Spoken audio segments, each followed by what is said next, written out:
Gabi, muito bem-vinda. Obrigada por aceitar o nosso convite, por estar conosco aqui nessa noite. Obrigada, Lídia. Eu estava muito ansiosa para falar com você, viu? Que bom, que bom. Seja bem-vinda. E eu também sou sua fã, você sabe, né? Te Estivemos admiro. juntos em outros momentos. Nossa, admiro demais o seu trabalho, assim. Também trabalhei na secretaria da minha cidade, né? E a gente Verdade. sabe os desafios que a gente enfrenta estando nessa posição e sendo rede de apoio para tantas mulheres, né? É. Gabi, você reúne aí uma trajetória com a música, com a psicologia, com a comunicação, com a educação. Como é que esses diferentes caminhos se encontram na mulher que você é? Como é que isso influencia quem Gabi é? Então, eu costumo dizer que o artista, na verdade, ele não trabalha somente com a música, né? A gente sabe disso. O artista, ele precisa se autoproduzir. Então, a gente é um pouco fotógrafo, a gente é produtor cultural, né? A gente é comunicador, a gente tem que entender de mídias, a gente procura um segundo trabalho para ver se sustenta o sonho da música, da arte, né? Então, assim, eu abracei todas as minhas versões e eu tento conectar elas ao máximo, né? Que no final das contas eu trabalho com desenvolvimento humano e transformação social. Pois é, você inclusive foi Miss Paraíba 2025, Paraíba Terra 2025. Tem um certo preconceito as pessoas em relação aos concursos de Miss, porque tradicionalmente eles diziam, não, é uma coisa fútil, mas me parece que agora essas pessoas que estão numa empreitada como essa têm uma história de visibilidade para fortalecer as lutas, os direitos das mulheres, uma transformação cultural também. Fala um pouquinho desse momento que você vivenciou como Miss Paraíba Terra e se isso realmente foi uma coisa positiva para a tua carreira, para a tua vida. Sim, eu acredito que foi um marco na minha vida, na verdade, né? Porque quando a gente fala de uma Miss e a gente vai lá para os primórdios, uma Miss era aquela mulher que era um símbolo de gentileza e transformação social da própria comunidade. Infelizmente, a gente sabe que existem alguns padrões de beleza, né? E eu fui convidada para me tornar Miss Paraíba Terra e para um concurso nacional que seria televisionado, que poderia ter uma possibilidade de investimento dentro de algumas pautas importantes. Também, não deixa de ser um espaço de fala, né? E eu fui para um concurso muito desafiador. Então, eu como uma mulher negra, a Paraíba que nunca se classificou, obtive a primeira classificação. E se eu iria para um palco nacional como esse, eu precisaria trazer uma pauta de máxima relevância. Então, a gente precisa entender que é um concurso que ele também movimenta a cultura do território, porque é um concurso que trabalha com a moda local, é um concurso que movimenta vários profissionais daquele ambiente, daquele espaço, daquele território.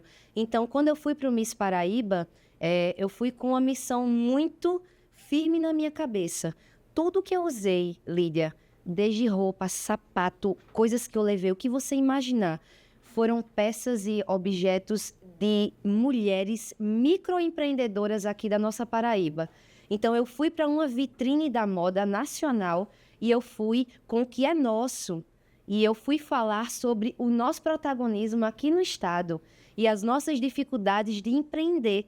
Então, a minha missão dentro desse concurso foi completamente cumprida, né? Eu queria mostrar e mostrar para as pessoas que a Paraíba, ela tem voz também.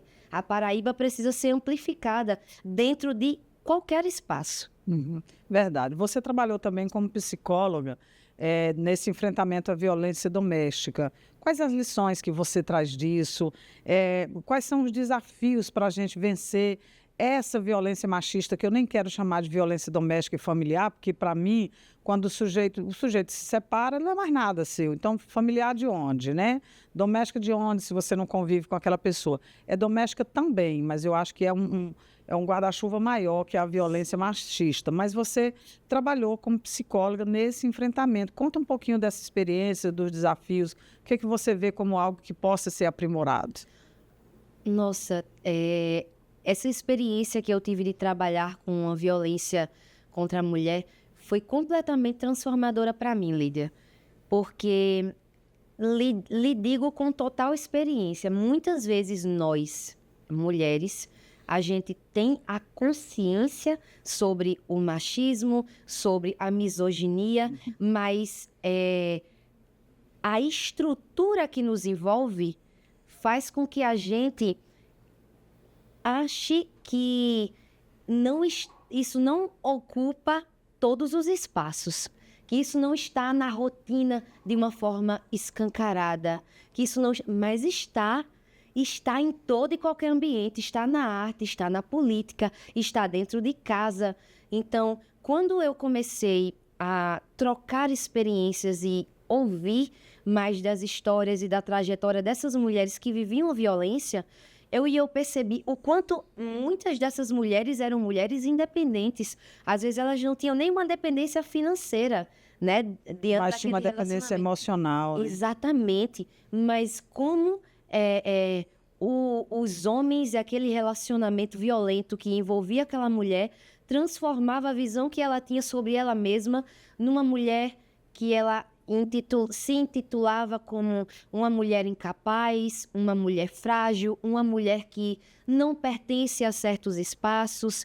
Então, eu me vi naquelas mulheres, porque todas nós passamos e ainda vamos passar por violência. Ser mulher, infelizmente, é nascer, gente, ser mulher já é nascer exposta a vários tipos de violência. Então, eu tenho um amigo que diz o seguinte: olha, a mulher, na hora que nasce, ainda lá no hospital, furam a orelha dela. Ninguém quer saber. Se ela não quiser saber de brinco, eu parei para pensar, disse, eu fiz isso com a minha filha, com 2 dias de nascida, fiz mesmo, enfim. Ele disse, olha, eu considero uma violência, era para vocês esperarem, deixar essa menina saber se quer saber de brinco ou não. Ai, é a cidade. É verdade. Então, são muitos padrões e muitas violências que chegam para as mulheres. Você estava falando dessa violência machista, dessa dependência, e tem uma questão que eu sempre trago muito simples. Quando essa relação começa, ela em algum momento, em alguma medida, ela foi boa. A pessoa tem esperança de retomar aquilo, sabe? Ela se envergonha, ela é a pessoa que sofre violência, mas ela se envergonha, ela se culpa, ela acredita que pode modificar aquele quadro. Então, assim, não julguem as mulheres que estão em situação de violência, porque é complexo e ela não consegue sair sozinha, porque humilha, porque deixa aquela mulher impotente, ela fica, sabe, de muitas formas, é adoecedor. Então, assim, parem também de julgar as mulheres que estão numa situação de violência, porque não é simples, não tem forma de dizer assim, sai, né? Muitas vezes não é tão simples assim, né? Mas eu sei que você também dessas multifacetas que você tem, você também é embaixadora da 3B delas, eu mando um beijo para a Tayane, para toda a equipe, são parceiras, que é a aceleradora de negócios femininos, né? A autonomia econômica pode dar jeito nisso? É um fator importante para as mulheres? Com certeza, com certeza. Ter autonomia econômica é dar a essa mulher o direito de escolher qual é a realidade que ela quer viver. Uhum. Então, uma mulher que ela tem sua independência financeira, ela constrói o seu caminho e não somente o dela, né? Ela transforma toda uma comunidade em volta dela. Raramente uma mulher ela vai crescer sozinha. É então, quando uma mulher ela se coloca numa posição, ela conquista certa autonomia, isso já é o próprio empoderamento dentro de uma comunidade. Então, uma mulher, ela olha para outras pessoas que estão ali ao seu redor. A gente fala muito sobre os acúmulos de papéis, né? Uma mulher sempre vai ser multitarefas.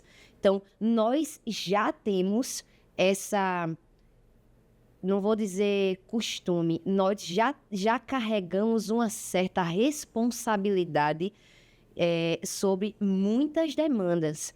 Então, quando a gente traz para o contexto de violência, por exemplo, e a gente lida com um cara que ele é manipulador e ele responsabiliza aquela mulher por tudo, aquela mulher ela já vem de um processo que ela já se responsabiliza por diversos papéis que ela vive dentro da rotina dela. né? Então, quando essa mulher tem autonomia financeira, isso dá a ela o direito de escolher se ela quer permanecer ali ou não, se ela pode construir uma realidade diferente para ela, para os filhos dela, para a família dela, para outras mulheres amigas que estão vivendo a mesma situação. Uma mulher, ela sempre vai ser o espelho de outras mulheres. E as mulheres, quando elas estão em qualquer projeto, elas pensam em trazer outras mulheres. Se elas têm conhecimento que tem uma mulher em situação de violência, ela diz, talvez seja aqui uma saída, uma oportunidade. Uma mulher sempre vai puxar outra e outras e mais outras, porque é assim que é mesmo e a gente não deixa as mulheres para trás, em geral. É bom, tem um projeto seu aqui muito bacana que está acontecendo agora, que é um álbum audiovisual inspirado aí em 10 mulheres microempreendedoras. Eu queria que você falasse um pouquinho sobre esse trabalho. Todas paraibanas, né? Acho que as mulheres que você traz são da nossa Paraíba.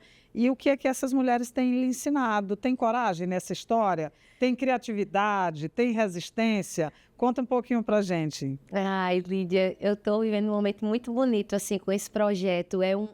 Na verdade, é um registro afetivo de muitas histórias, né? Nem todas são paraibanas, mas empreendem na Paraíba. Sim. Sabe? Elas se reconhecem na Paraíba. Perfeito. Então, por exemplo, escrevi uma música sobre a Norelis. A Norelis, ela é venezuelana, ela é uma imigrante, e ela se reconheceu aqui em João Pessoa. Que legal. Né? Ela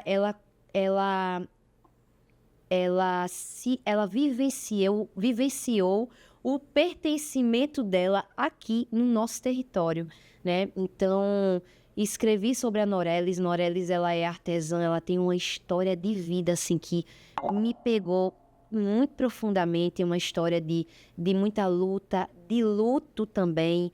Então, quando eu escrevi sobre Norelis, escrevi sobre as dores da Norelis, escrevi sobre os desafios que ela vem enfrentando, não somente como empreendedora, como artesã. Num país que não é o dela, que ela tem de aprender tanta coisa. Com certeza. Então, é um projeto... E não é só porque o país não é dela, é que ela veio numa circunstância que não foi propriamente uma escolha, foi uma necessidade, né? Isso não é simples. Isso mesmo. E assim, tem sido marcante de verdade na minha vida, porque eu escrevi essas 10 canções e eu fiquei muito imersa nas histórias dessas mulheres. E as músicas carregam as dores delas, carregam as histórias delas com o empreendedorismo, carrega tanta coisa. Por exemplo, a Dona Inês, que é chefe de cozinha. Então, eu escrevi a música, foi a primeira música que eu escrevi, foi a música da Dona Inês. E ela disse assim, Gabi, estou vivendo um momento muito difícil na minha vida. Eu fui diagnosticada com câncer e eu perdi o sabor das coisas. E ela começou a falar como foi que ela se conectou com a cozinha e como é que ela Sem sentir sabores? Isso foi recentemente, né? Mas ela já era chefe de cozinha, já tem uma trajetória aí bem grande. Ela é sertaneja, ela é lá de Patos. E os desafios que ela enfrentou sendo uma mulher chefe de cozinha dentro de um ambiente, né? Dentro da cozinha, chefiando ali vários homens e tendo que improvisar. E ela contava para mim de como é que ela via cozinhar como a arte de viver. Né? E por isso eu escrevi, tem que ter tempero, tem que ter amor, tem que ter um jogo de cintura para viver. Né? Então, é muita emoção assim, que eu estou sentindo de poder contar através da música a história dessas mulheres. É uma parceria com a Atriz B delas, foi uma curadoria que a Tayane fez. Escrevi uma música para a Tayane, inclusive. Eita, que linda! Também tem uma música sobre a Tayane, uma música sobre a Dani. Tem uma música sobre a minha avó, que é paraibana, que é de Bahia. Então, é muito um registro afetivo das histórias e dores e desafios e amores e tudo que essas mulheres vêm construindo enquanto identidade e pertencimento dentro da nossa Paraíba. Que lindo! Quero ver esse trabalho bem detalhadamente. Você é professora de música em projetos sociais e acho que isso é uma ferramenta de transformação. Eu queria que você falasse também, você acredita que a música pode transformar vidas, pode remodelar destinos, refazer caminhos, essa formação para as crianças e jovens que às vezes estão em contexto de vulnerabilidade? Você acha que a música é um caminho? Com certeza, Lídia. Eu dou aula, e sou psicóloga, né, na Licoajube, que é uma ONG lá em Bahia. É dentro do projeto O Alfabeto Tem Alegria. E eu escutei de uma pessoa dizendo assim: nossa, como é difícil ensinar para essas crianças. Elas não gostam de nada, elas não gostam de música, de dança, de teatro, elas não gostam de nada, só faz bagunçar e gritar. Mas veja só, Lídia, qual é o universo que essas crianças estão inseridas? Elas não têm celular, elas não têm acesso à internet, elas não têm acesso a nada. Elas comem, muitas delas se alimentam lá na liga, lá no projeto. Então, o universo dessas crianças vai até onde elas conseguem ver. Então, muitas vezes o meu papel não é de, eita, vou apresentar um monte de coisa para transformar a vida dessas crianças através da arte. Não é por aí, não é sobre transformar a vida das crianças. É sobre apresentar uma diversidade de referências que se conectam com a identidade delas. Então, quando eu vou dar aula, eu primeiro deixo que elas me ensinem. Então, elas gastam energias, elas correm muito e brincam, menina, e brinco e grita. Aí eu espero acalmar os nervos primeiro, né? Porque não é fácil. Aí eu digo, eu vou dar 5 minutos para vocês brincarem bem muito e depois a gente começa a aula. Tá certo, tia. Aí quando a gente começa a aula, eu digo, vocês já ouviram um pouquinho de ciranda? E de coco? Quem vocês conhecem? O que vocês gostam? A gente tem que partir daquilo que elas gostam. Claro. Daquilo que elas conhecem. O método Paulo Freire. Com certeza. Era isso, né? Porque senão não gera identidade, é só informação vomitada para crianças que, gente, sinceramente, elas estão ali para se sentir pertencentes a um lugar, para se conectar, né? Então, não é que elas não gostem, não é que elas não queiram a transformação na vida delas. Elas nem sabem o que é isso, minha gente. Elas só querem um lugar que elas se sintam confortáveis para ser quem elas são. Então, o meu papel, a transformação que eu realizo dentro desse espaço como professora, é simplesmente estar junto, é acolher, é me divertir com elas, é entender como é que elas estão vendo o mundinho delas. Sem regra demais, né? Porque às vezes tem gente que ao invés de ensinar, fica tentando domesticar as crianças. Quando você está domesticando, você está tirando delas a criatividade, a possibilidade lúdica. Eu acho que essa troca, né, como se você fosse criança também, é muito mais produtiva, sem dúvida alguma. Você ganhou, eu queria falar agora um pouquinho sobre o prêmio Melhor Intérprete no Festival de Música Paraibana, agora em 26. Com a música Jacumã, não foi? Isso. O que foi que essa conquista representou? Você ficou muito feliz? Nossa. Representou para a sua carreira o quê? Me conta aí. Melhor intérprete é muita coisa. Nossa, você não faz ideia, Lídia, assim. Eu não me vejo como a vencedora apenas do prêmio de melhor intérprete, né? Isso significou muito para mim, porque foi tudo uma coincidência. Eu já tinha escrito a música Jacumã em resposta ao Luiz Ramalho.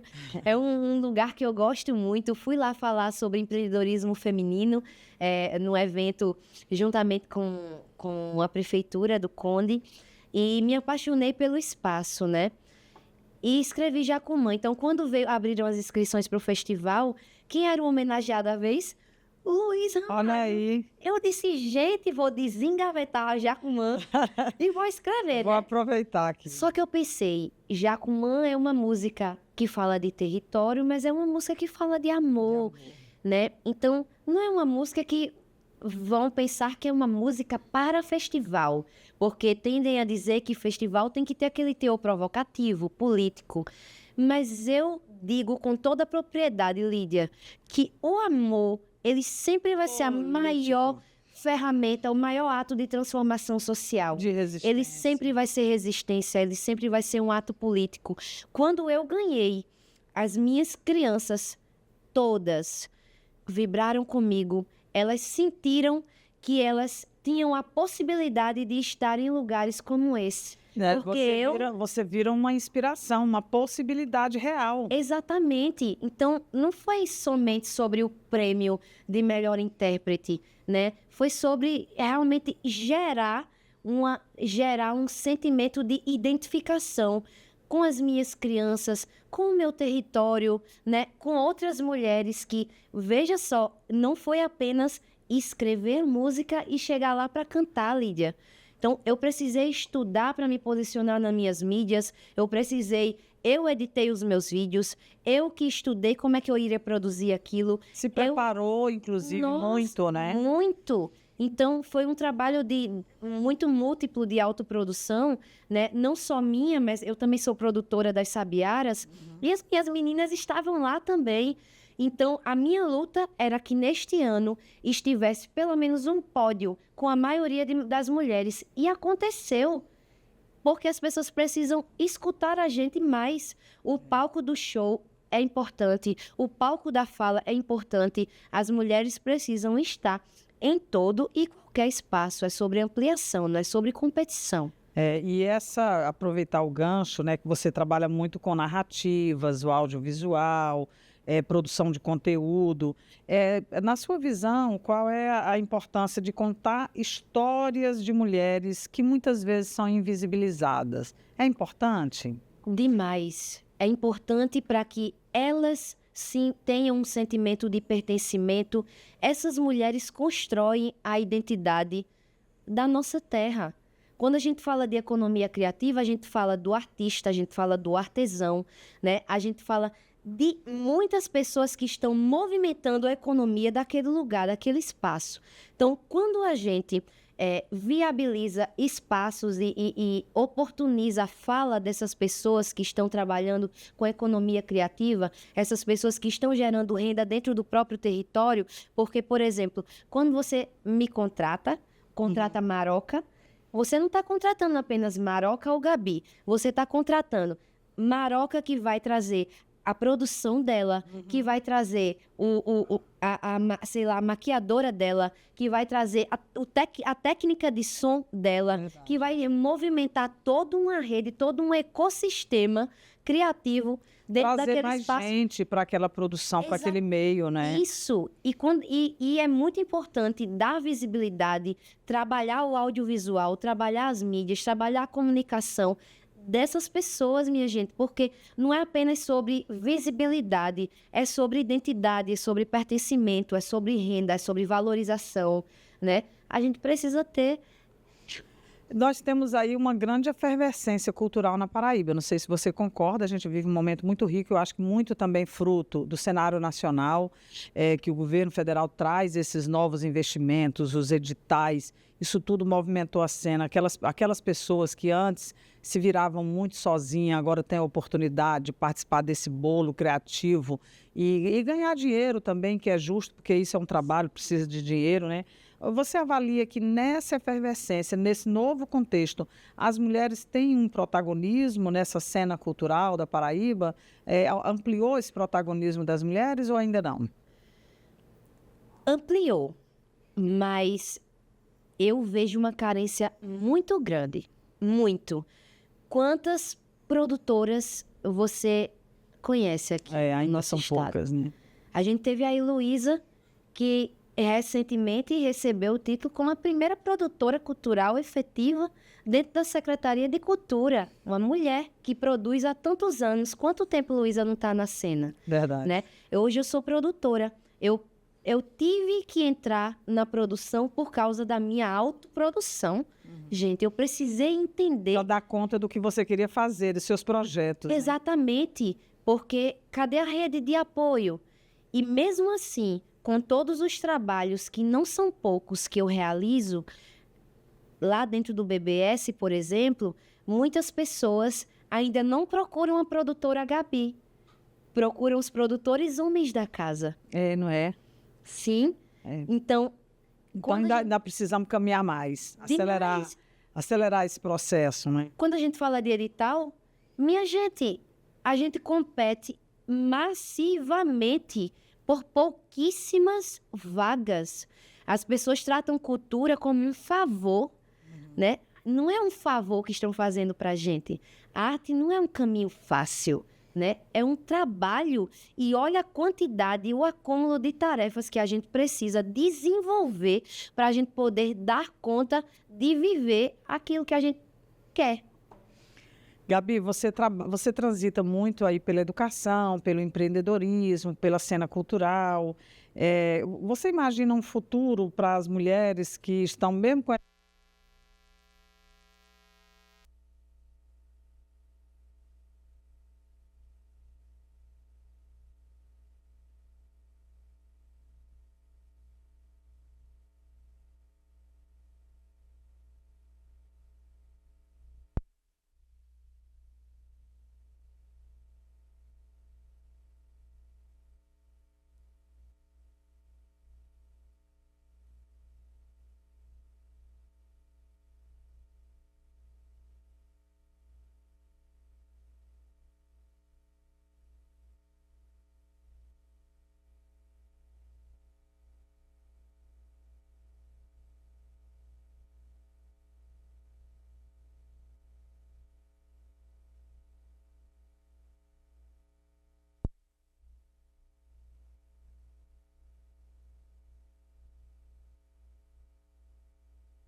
De um contexto de necessidade do que de oportunidade.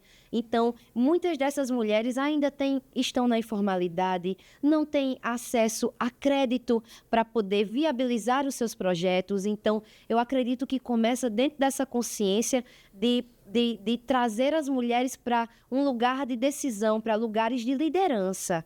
Então, a gente precisa votar em mulheres, a gente precisa oportunizar espaços para que essas mulheres assumam poderes e decisões de verdade. É isso mesmo. E vamos aí, olha, eu tenho repetido a exaustão, mas vou continuar repetindo.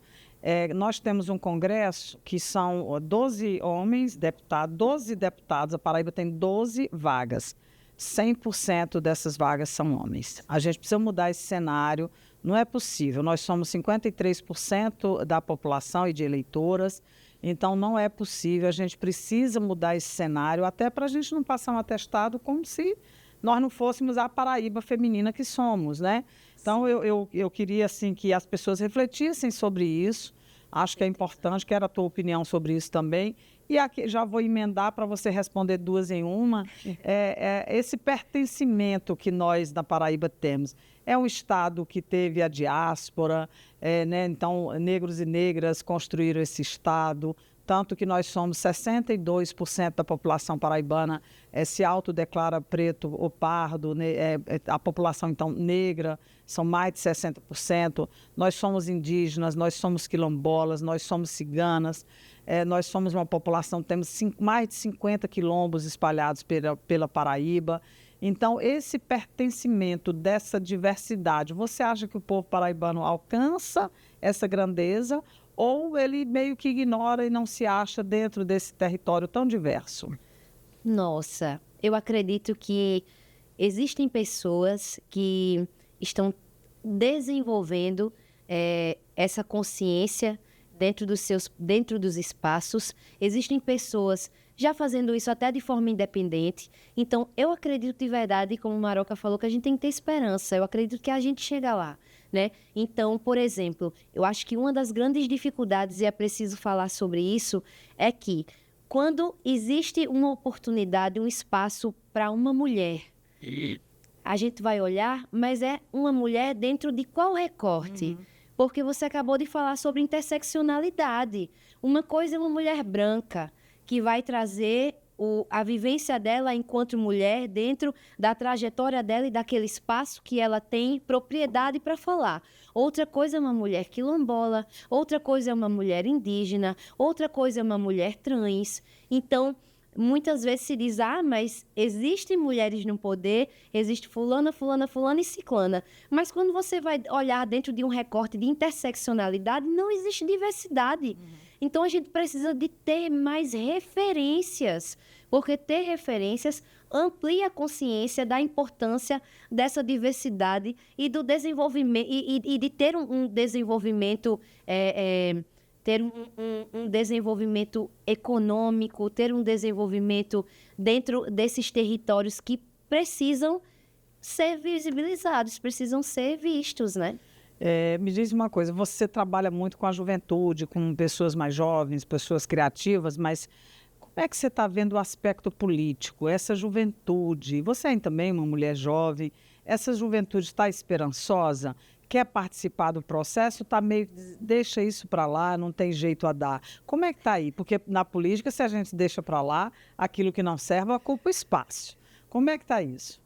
Então, pelo que eu venho observando, eu estou muito inserida dentro de um contexto feminino, né? Então, eu tenho muitas mulheres à minha volta. Então, pelo que eu estou observando, venho tendo cada vez mais esperança, porque eu sei que as mulheres que estão ao meu redor, elas estão trabalhando e disseminando a importância dessa diversidade, a importância de termos consciência sobre o nosso cenário atual. Então, é preciso a gente estudar, minha gente. A gente tem que estudar quais são os planos daquela pessoa. Não é porque a pessoa foi para a mídia falar bonitinho e fez todo um trabalho de marketing para... Não é por aí. Primeira coisa de tudo, onde é que você se encontra e pertence dentro dos projetos que aquela pessoa está levantando, dentro dos projetos que aquela pessoa está dizendo que é importante, né?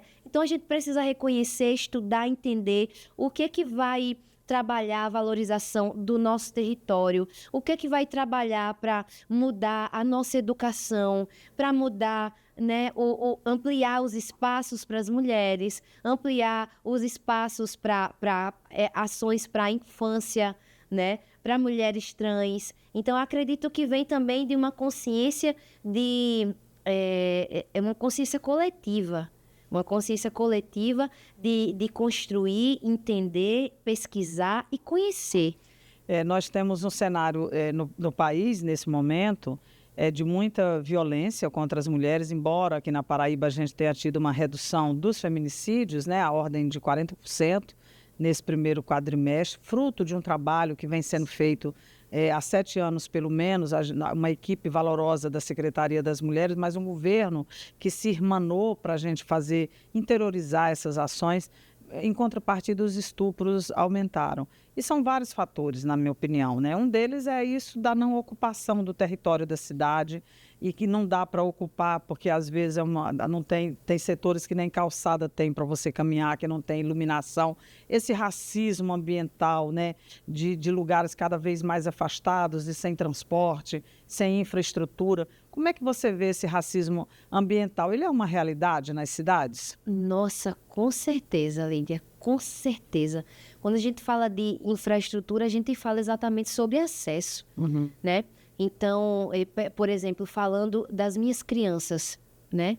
Hoje, a gente não tem uma estrutura que favorece ter, por exemplo, uma aula externa. Externo, de campo. Exatamente. Como é que essas crianças, elas vão ter...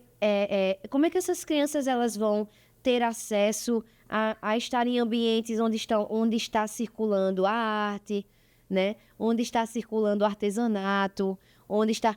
A realidade é real, a realidade delas é uma realidade tão distante, minha gente, do que muitas pessoas vêm construindo, assim. Não... Por isso eu acredito que não é somente... A gente não precisa ocupar somente esses espaços, espaços elitizados ou espaços litorais, espaços... a gente tem que ir para a comunidade e a gente tem que viabilizar o acesso a essas pessoas, o acesso a essas mães. Quando a gente faz um evento, por exemplo, o governo faz um evento grande, né? Vamos fazer um evento feminino. Se você está fazendo um evento sobre o protagonismo feminino e você não traz para esse evento a oportunidade de mães que não tem com quem deixar os seus filhos, sim, por exemplo, levar os seus filhos e terem um mínimo de um apoio, né, de uma assistência ali dentro daquele espaço para que elas possam transitar enquanto mulheres, né, enquanto agentes do próprio espaço delas, enquanto existe toda uma rede de apoio, uma assistência, dando, né, esse suporte para aquela mãe, viabilizando para que aquela mãe adquira conhecimento, adquira, né? Então, quando a gente... Nossa, são muitas camadas para se falar sobre acesso e infraestrutura. Não é simplesmente trazer um espaço, colocar subir 4 paredes e dizer, fiz. Vai lá. Não, inclusive as cidades não são um lugar seguro para as mulheres, para a juventude, infelizmente. Gabi, eu conto para você aqui o seguinte, a minha trajetória, por exemplo, eu sou filha de agricultor, de uma dona de casa, que fazia pequenas costuras quando dava, né, mãe de 5 filhos, e o que eu consegui caminhar na vida foi estudando muito. Meu pai era muito radical, minha mãe ainda mais, e que dizia assim, olha, estuda porque esse é um patrimônio que ninguém tira, né? Isso é um saber que você nunca vai perder, estuda. E a gente foi estudando, né? As cotas, inclusive hoje em dia, na minha época não tinha, elas também são um instrumento super importante. Você diria que Gabi também é fruto da educação ou não? Você nasceu em berço de ouro, já tinha todas as oportunidades, deu tudo certo, era só cumprir uma tabelinha ali. Nossa, minha Nossa Senhora, vocês não têm noção, assim. Eu sou artesã desde muito pequenininha.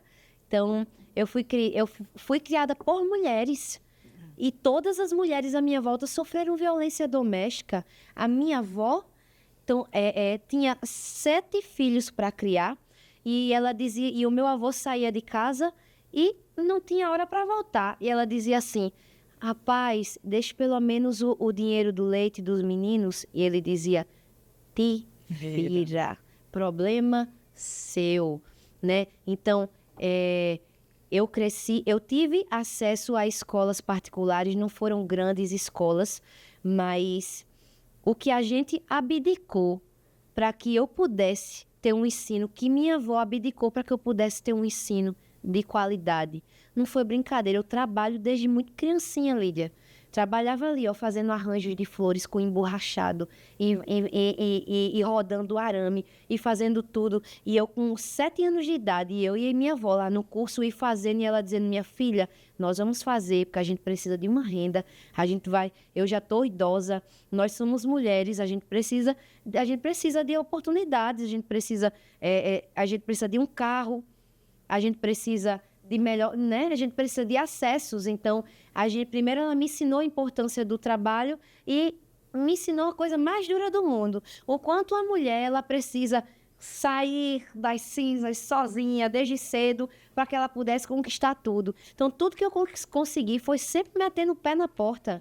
Foi sempre pelo meu esforço, porque eu fui lá trabalhar, eu trabalho desde cedo, desde menor de idade eu trabalho. Então, não tive muitas oportunidades na minha vida, tudo foi sempre metendo o pé na porta. Eu sou uma pessoa periférica, eu sou uma pessoa que mora perto da linha do trem, minha gente, moro até hoje, moro em Bahia, tenho orgulho da minha cidade, muito grande, né? E é uma cidade... Nem vou falar das dificuldades que existem. Eis uma apaixonada por Bahia, minha gente. Eu sou. É isso aí. Tem mais, viu, pessoal? Aguardem que a gente vai trazer sempre muita gente boa por aqui. Beijo para todas as pessoas.